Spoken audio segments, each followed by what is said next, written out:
the most difficult time of my entire working with the Society was in '86, when the then president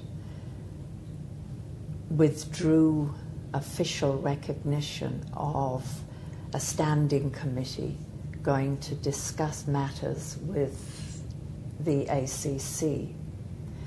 This caused enormous ructions, not only with executive, but within the Society as a whole.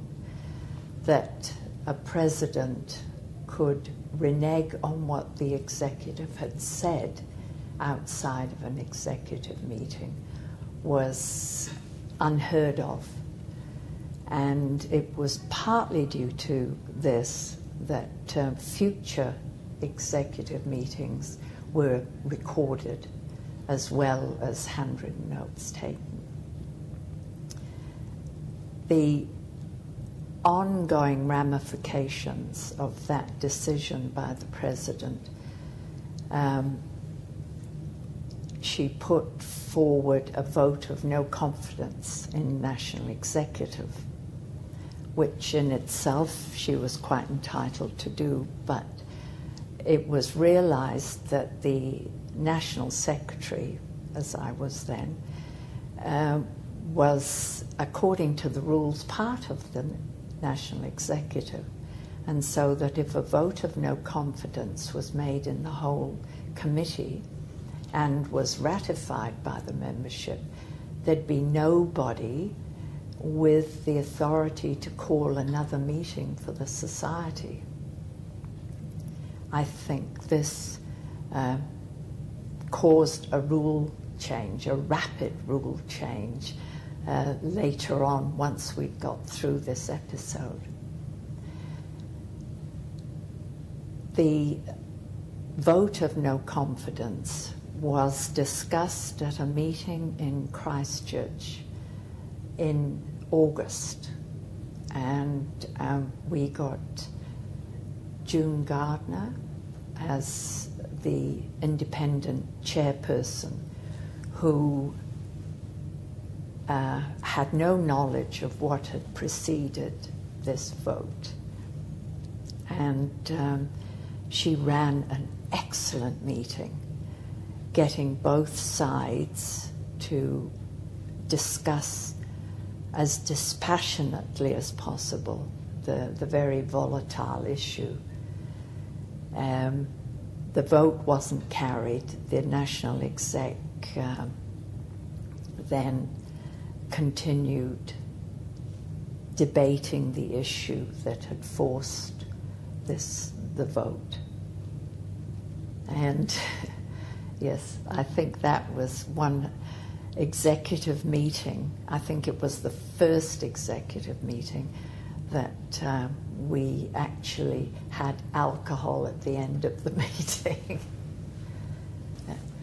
One of the Society's committees, the ACC Negotiating Committee, they're comprised usually 3 members from the private sector, and it represented the Society on matters relating to private practice when dealing with ACC. And they reported to National Executive. And they had their terms of reference like all the other committees.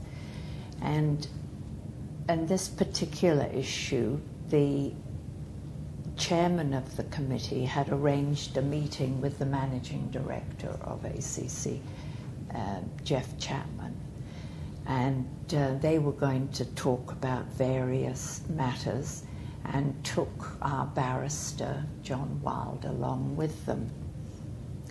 That morning, when they were discussing at the national office what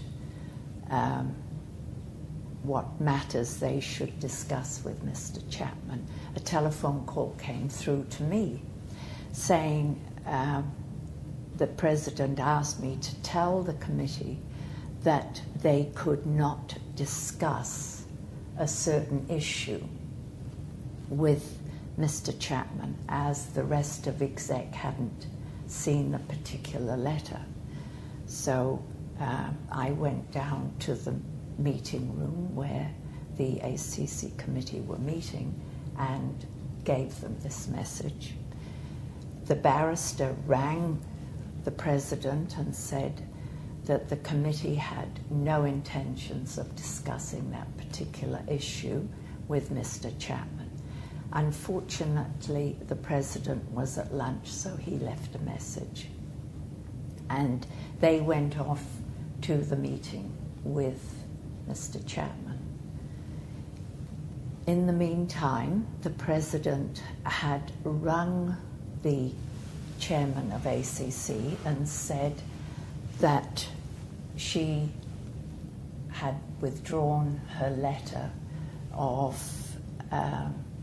authority for the committee to discuss any ACC matters. The barrister and the committee members were discussing with various people at the ACC the issues that they had set out that they were going to discuss, when Mr. Chapman asked them who were they representing at this meeting, and they said they were representing the society, and showed him their letter of authority from the president. Mr. Chapman said that he had advised that the letter of authority had been withdrawn and that they could discuss matters on behalf of the Private Practitioners Association, but not the New Zealand Society of Physiotherapists. This, of course, created a lot of confusion, and the meeting broke down, and the ACC committee came back to the national office to find out from the president why this letter of authority had been withdrawn. And then, of course, the other things we've discussed happened. I didn't know the full story of why the rift had occurred between the public and the private sector within the society. But when I started in 1996, I detected that there was a rift there, and that membership was less in the public sector than we would expect it to be, and that the society representatives were not really welcome to go to the regular annual meetings of the managers and leaders within the public sector of physiotherapy.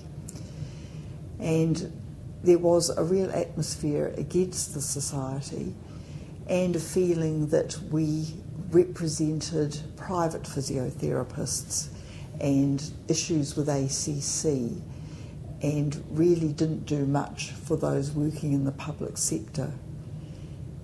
In fact, because we had fewer members in the public sector, the issues which came to us were predominantly from the private sector too.